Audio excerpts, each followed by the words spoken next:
دكتور، كان في استفسار بتسأل هي عاملة عملية تكميم من سنة، وفضل لها بالظبط 15 كيلو على الوزن المثالي. جربت كل الأنظمة وظابطة كمية أكلها، وبرضه مش بتنزل ال 15 كيلو. فهي كانت بتسأل لو ينفع تعمل عملية تصحيح عن طريق تحويل المسار. أول حاجة لازم نفهم إمتى بنحتاج عملية تحويل المسار أو عمليات الإصلاح. أول حاجة لو فشلنا إن إحنا نفقد 50% من وزننا الزايد خلال السنة الأولى بعد العملية. بمعنى أصح، حضرتك عندك حوالي 60 كيلو زيادة، وبعد أول سنة خسيت 30 كيلو أو أقل من ال 60 كيلو دول، فمعنى كده إن عملية السمنة بالنسبة لك محققتش التارجت بتاعها، ومحتاج إن إحنا نعمل عملية تصحيح زي عملية تحويل المسار المصغر.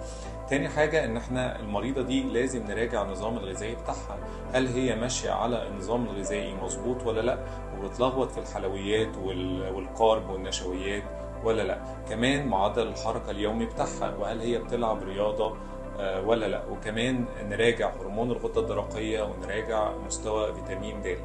ففي خطوات كتيرة جدا لازم نلجأ لها قبل ما ناخد قرار عملية الإصلاح أو التصحيح.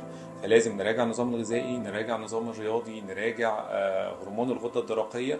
وبعد كده لو فشلنا ان احنا نوصل للوزن اللي احنا عايزينه، ساعتها ممكن ناخد قرار عمليات التصحيح.